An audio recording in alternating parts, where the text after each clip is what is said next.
right, let's see. Let's jump in. As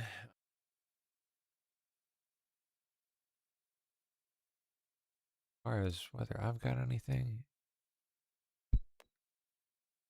Oh yeah, I do. I forgot about this stuff. Hey, look at that. There's some of the image generations right there. Look at that. Not bad. Hey, Turampu. Actually looking really good. Really good. Crazy. Crazy good.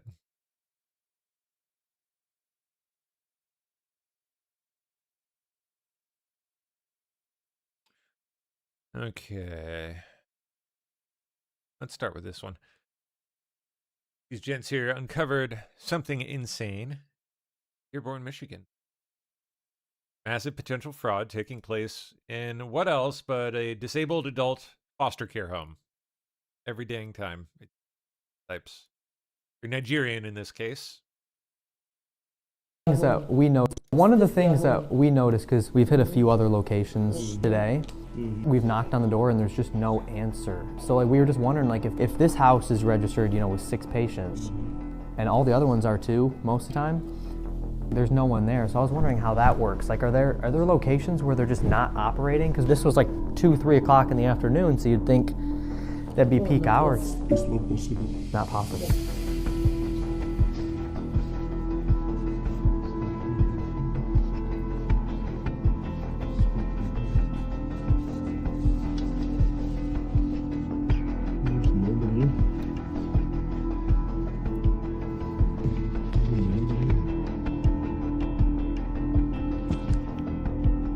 All right, so we're here at the ADA headquarters.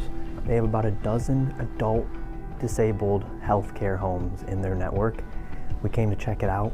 Completely empty, empty offices, and they get hundreds of thousands of dollars. How many homes are there in this area? I don't know. You're not familiar with that?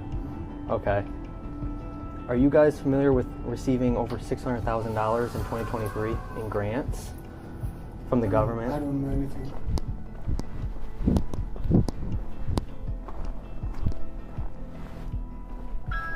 Oh no shit.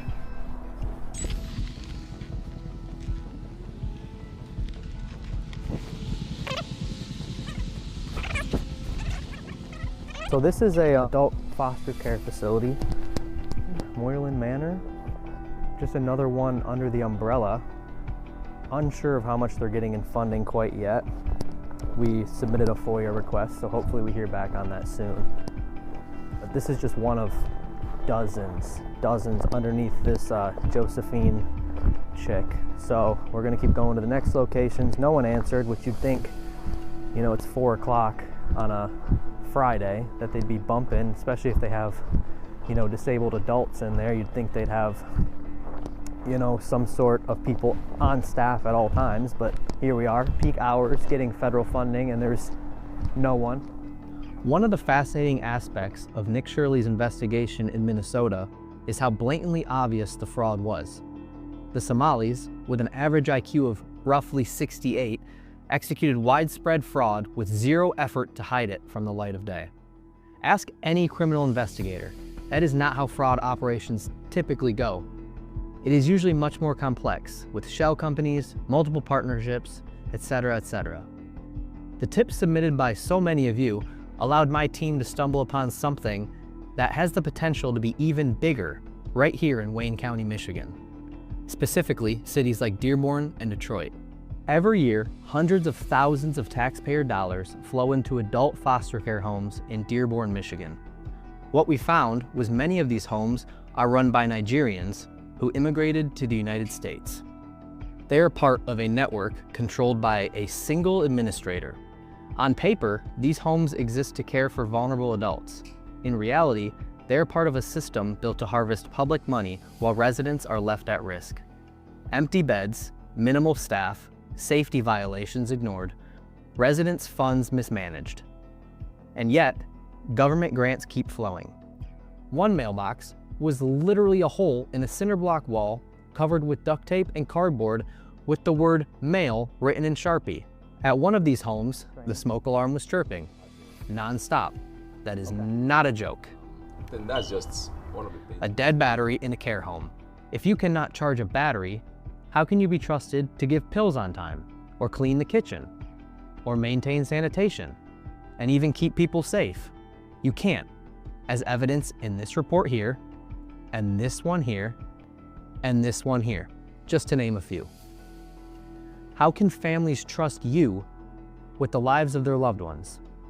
ADA Homes provides the housing, Kevdaco provides the staffing, and Abori provides the services. All controlled from one office, all billing the same Medicaid programs, all inside the same Nigerian-run business circle. Again, 3 companies, 3 streams of taxpayer money, daisy chaining, seemingly, to pull more money than a single company could. And here is what we noticed. Every single employee we encountered was Nigerian. When we asked how they found this job, what they did before, it didn't matter. The answer was always the same. You need money. You work like a slave and be rich in our country. And this isn't isolated. We've already found 3 more networks in Michigan operating the same way. So when people say the problem didn't start or end in Minnesota, they may be right. This isn't about one home. It's about a system built to exploit taxpayers while putting vulnerable adults at risk. The question is simple. Is this network built to care for vulnerable adults or built to harvest No. Medicaid dollars through a closed corporate machine? Yeah. You guys are literally getting the live reaction to this.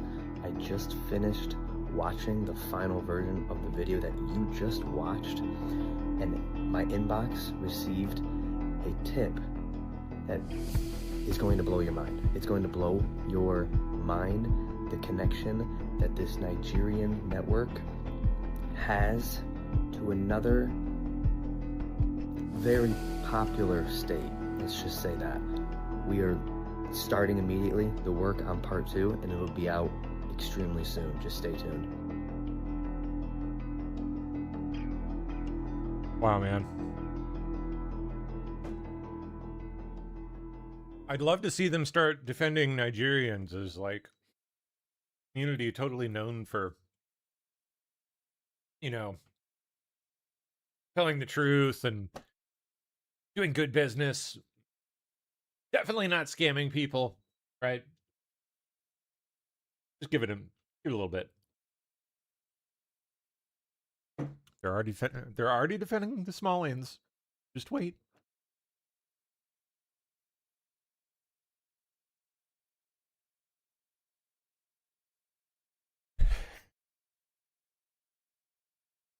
This is hilarious. Okay, hilarious and scary. This is how good things are getting. How good the tech is getting. I was recently enjoying Star Wars Episode 1, and I just want to let everyone know that Jar Jar Binks, although retarded, was pretty cool. I've been working on my Jar Jar impression, and I'd like to do it for you now. Okay? Here goes. He's thinking about that Epstein fella. Rich with big island and fancy plane. Powerful peoples go there. Bill Gates, syphilis, PP.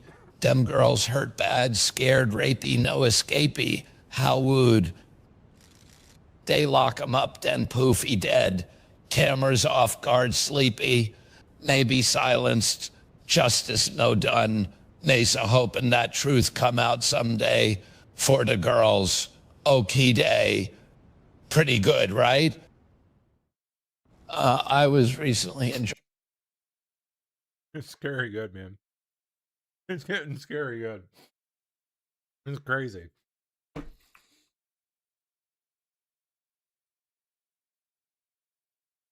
Gotta pop my. Where my chat at? Yes, that is indeed AI. And wait, never mind. I saw that happen live. It's real. Or is it? Am I real? Or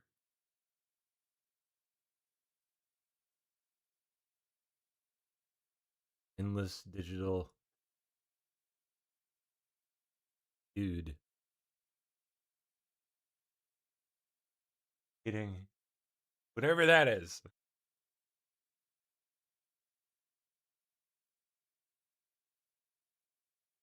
Who knows? Who knows? Honestly, I don't even know.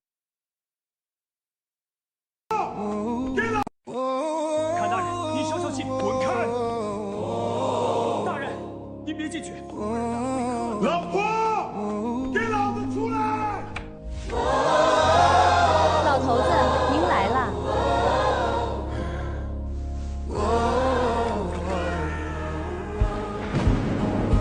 昨日像那东流水，离我远去不可留。今热暖我心，多烦忧。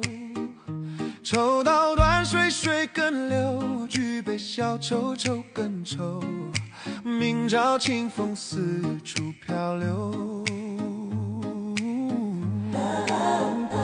由来只有新人笑。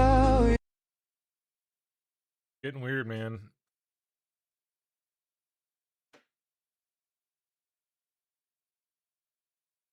All right. Wee wee wee.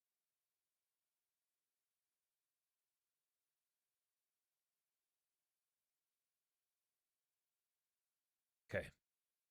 There we are. Back.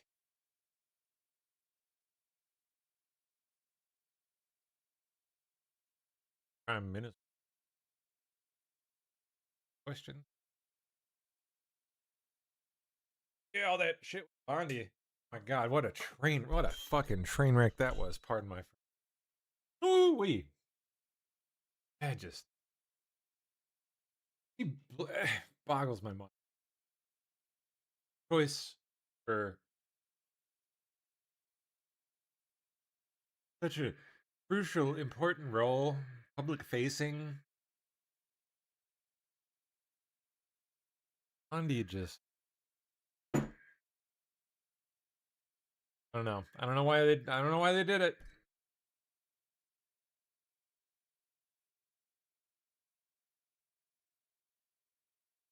She just ends up like not really her fault. She just gonna be polite. Like she just comes off like a total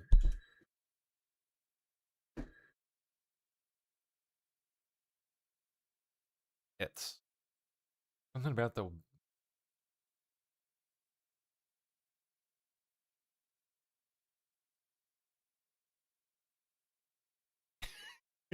it sounds so bad. I'm sorry. Not that I mean the rest of the crowd is like the rest of the crowd never. The whole thing was just shit show. Total freaking shit show. I can't wait to I cannot wait to play clips from it. I'm sure Steph has tagged us in somewhere in here. So we'll get to it. But based on the clips I've been seeing in here, and oh my good golly.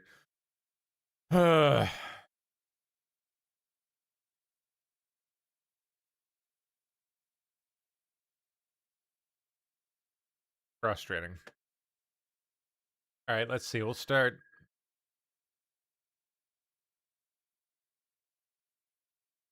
Dang it. Lost the first one. Here we go. Oversight Dems announced they'll be hosting the first public hearing on Epstein in Palm Beach, Florida in April.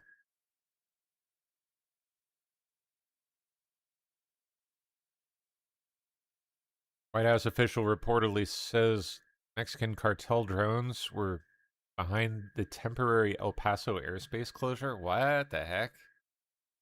Cartel drones? They breached U.S. airspace? Department of War took action to disable the drones.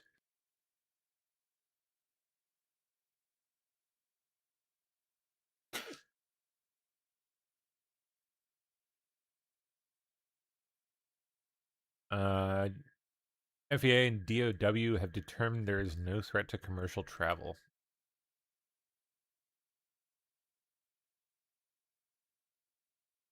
NATO launches Arctic Sentry mission. Includes Finland.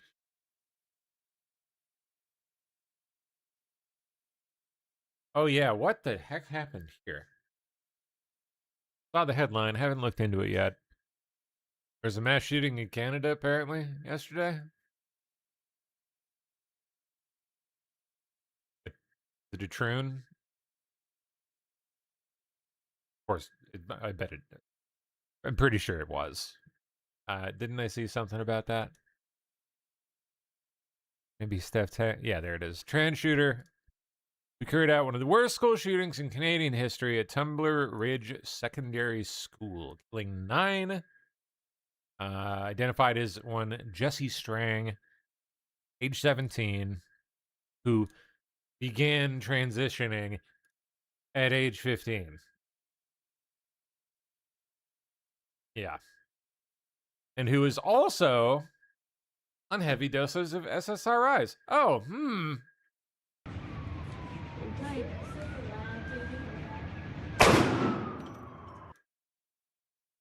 Hi, Reddit, said Jesse Boy. I'm trans MTF. I'm pre-HRT 15-year-old, and I've been viewing a lot of anime-related content recently. Was never into it before. The characters are always so cute.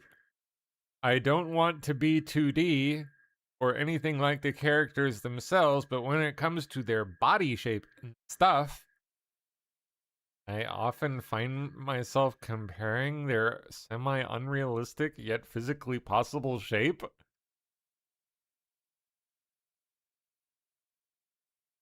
Don't do drugs. Don't take drugs. Whether doctor drugs or other drugs, just don't take them. This is scary. This can happen to your brain.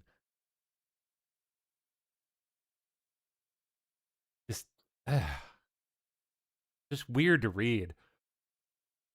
I don't even want to continue. Nope, it's just creepy.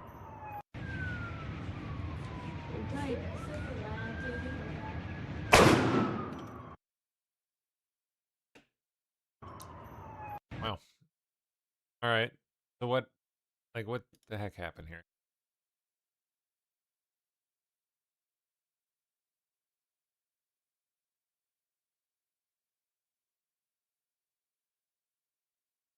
Oh, at least 10 Multiple people gone up, huh? are dead and dozens are injured.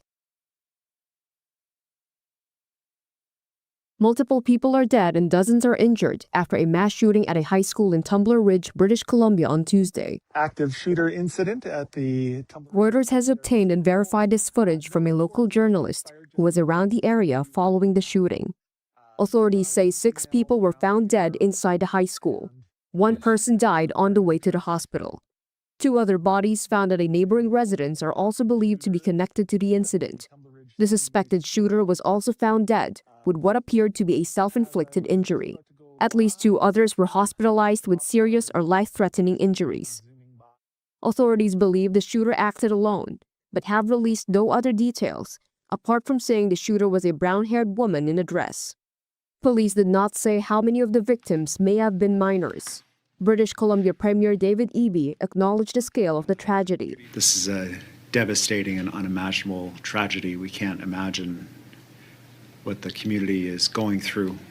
Right now, information is very limited as police do their work, and the RCMP has asked for patience as they work through methodically to ensure that they are supporting families and getting to the bottom of what happened today. Tumbler Ridge is a tight-knit community of just 20.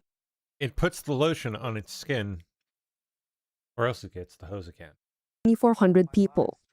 The high school, which is about 160 students, will stay closed for the rest of the week. The attack is already being counted among the deadliest in Canadian history. Officials say police were on the scene within 2 minutes. Prime Minister Mark Carney has postponed scheduled events, saying he's devastated. and offering condolences to the families.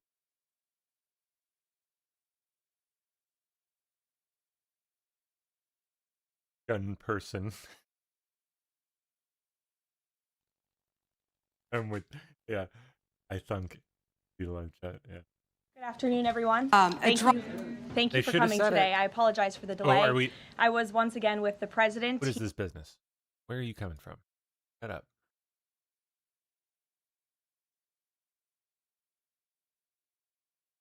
Get to bottom. Don Lemon hires a former federal prosecutor who resigned from the DOJ over Minnesota probes. What, as what? Defense attorney or? Ah. Jumping on board with Abby Lowell. Great company.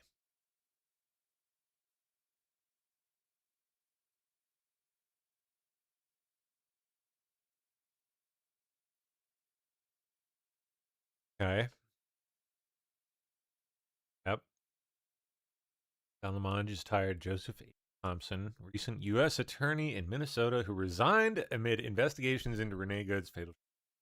One of the many, and apparently very many, who just up and resigned. Mass resignation level type shit.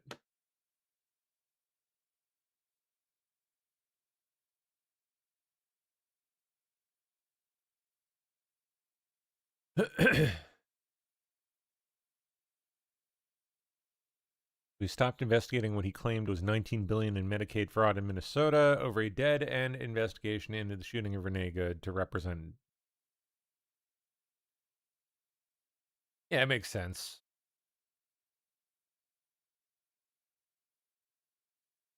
Georgia's lieutenant governor subpoenas Nathan Wade and Fani Willis probe.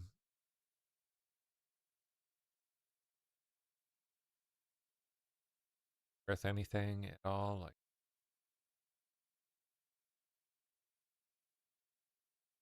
Lieutenant Governor Burt Jones.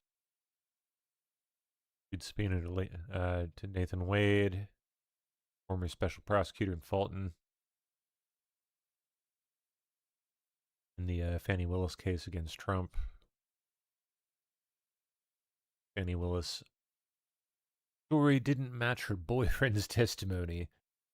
We've subpoenaed her boyfriend, Nathan Wade, to appear before our Senate committee next Friday so we can determine, gosh darn it, who is telling the truth, Jones wrote. They've already wasted millions of taxpayer dollars, and we need to get to the bottom of this prosecutorial misconduct. Ew. Pam Bondi trying to revive cases against James Comey and Tish James despite indictments being tossed. Okay, so how's she trying to do it? This morning, in a dramatic ruling, a federal judge throwing out the cases against former FBI. Oh, well, that's back when they got tossed. So how's she trying to go at it again? Seeking to revive the cases, arguing that she can appoint successive acting U.S. attorneys. Cases were thrown out after U.S. District Judge found that Lindsay Halligan, formerly for a short while the interim U.S. attorney for the Eastern District of Virginia, had been unlawfully appointed in violation of the Appointments Clause, laws that govern how U.S. attorney appointments can be. Such a big uphill battle. That is a great example, kind of showing how thing is. They couldn't. They had to like bring her in because the whole system is so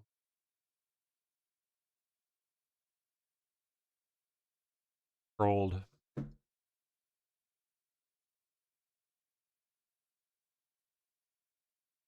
Probably been more than any other, like, biggest done.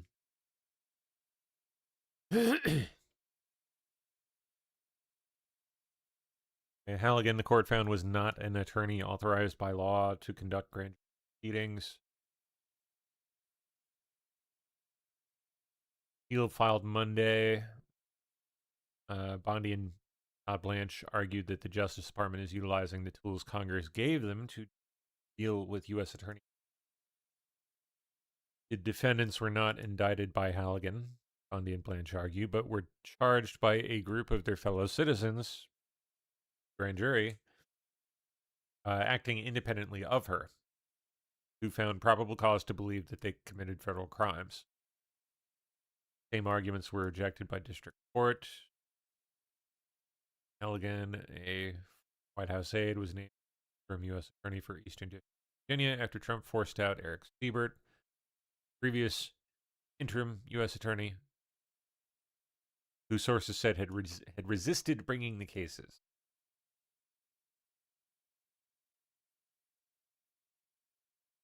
None of them want to risk their, I think in all too many cases, they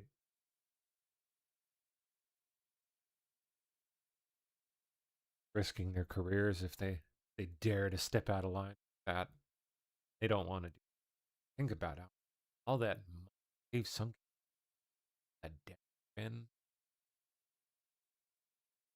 all end up being for nothing.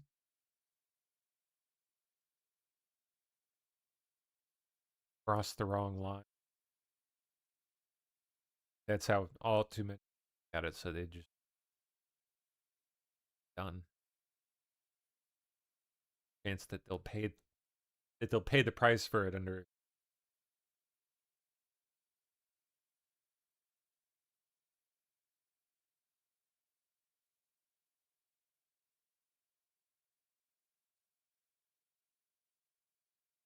Oh, Hakeem solicited money from Epstein in 2013. I think that had already been.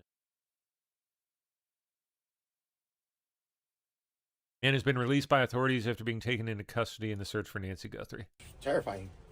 You were apprehended for questioning. How would you describe what happened to you? Terrifying. Something I didn't do for something. I was being like, I felt like I was being kidnapped, bro. They didn't tell me anything at the beginning. And investigators showed up to this house, or were you the one who was pulled over in the traffic stop? I was the one that was pulled over at the traffic stop. Where was that? Right here on by Chubasco. Okay, and you were taken into custody at that point? Yeah. And you were. I was being detained. Detained. Okay. I was detained the whole. I mean, he's got the mustache. The time. Okay. Where? Lady eyes. What they told me. Where were they At holding the back of a car. Back of a a Miranda car, and then they moved Could be him. me into a Pima County sheriff. Were you being questioned in the car?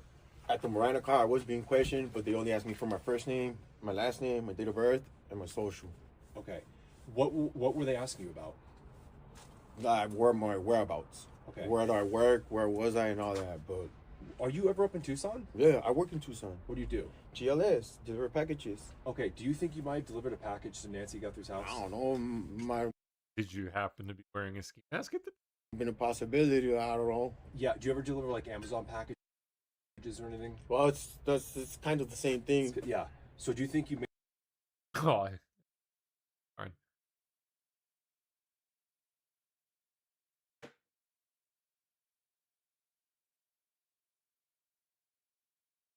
Harvey from TMZ. Oh boy, what's he got, guys? Oh my goodness. Has just revealed that he intentionally didn't mention a dollar amount when referring to activity seen going into a Bitcoin. I don't understand. And look, why, but I know why you're asking this, and let's just put it on the table. There have been all sorts of, reports. Oh, right. Yeah, they were talking about how, like, money, like, there had been activity in the Bitcoin account. I think it was actually only, like, a couple $100. It was time. I don't know what has happened since, but... Especially on social media, people are talking about... Yeah, I think TMZ received a wallet address with the original message, so they are able to watch it for activity.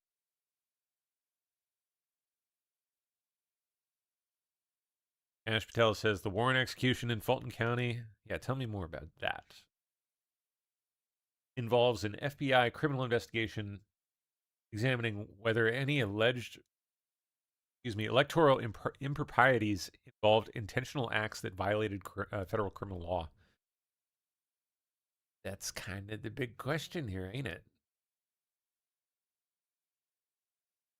And this is where one person is currently registered to vote from. And this is the beautiful Atlanta skyline. And this is where one person is currently registered to vote from. And this is Jason. And Jason, what do you... This is quite long, almost 40 minutes, but let's watch. We'll just watch like a minute. Check it out. Going to show us today? Well, today we're going to go around Atlanta, and I'm going to show you some parks. Grant Park, one of the nicer parks around Atlanta, has somebody registered to vote there. This beautiful park right behind us has 2 people registered to vote, and there are plenty of other spots where houses used to be 10, 15 years ago. People are still registered there, and I just want to expose the problems that we're having with these voter rolls and why it's not a conspiracy theory, Dana Barrett. Not going to respond to conspiracy theories. We visited some suspicious addresses in Fulton County where people are registered to vote. Then we went to talk to lawmakers about it at the Capitol, and then the FBI raided it all. And here's how it all went down.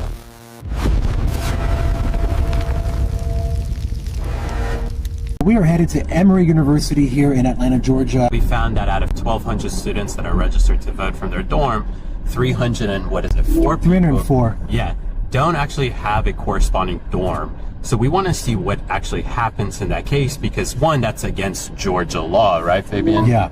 And 2, we just kind of want to go ask questions. What's going on? We're at 1762 Clifton Drive Northeast, which is actually home to Emory University. And here there are 1,200 people registered to vote. And Jason, what's going on with this? Well, I mean, there's a couple problems. One, per Georgia law, it's OCGA 21-2-217, clearly says that you don't gain or lose residency simply by attending university. So unless you actually live here permanently, which we know, dorms are typically a temporary status, they shouldn't be registered here. But what makes it worse, there are over 300 of these people that don't even have a box number. That's a problem that we see here, is that we're not saying that students aren't able to register to vote from their dorm, but there's an entire process by which they have to go through, which is listing, for example, their mail stop code. Which 304 people out of almost 1,200 people haven't done so. There's also issues where someone can be voting in a different state, get a mail-in ballot there, but also vote here as well. Right, if they're out-of-state students, they could easily be voting from their home state and here, and that's part of why we need these voter rolls to be across the country. Just so we perfectly understand what's happening here, when these 304 people didn't put this mail stop code in order to show that they have a certain dorm, the mail-in ballot actually comes right here. Yeah, and we know 300 mail-in ballots, if it's a hot election, could easily cause some problems. That's exactly what I was going to say. In such a tight election, 300 ballots can have a massive change on the outcome of the election. Yeah, and this is just one location. Let's actually go inside and see if anybody's actually registered to vote here.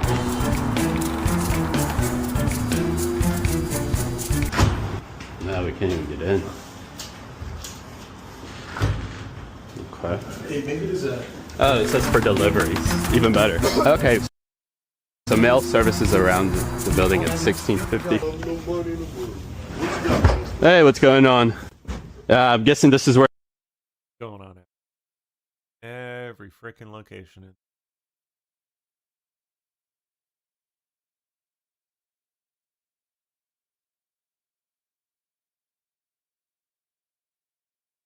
MZ received the note just before 5 a.m. Pacific time. Sender claims they've tried unsuccessfully to reach Savannah Guthrie's brothers Cameron and her sister Annie by email and text. The note goes on, if they want the name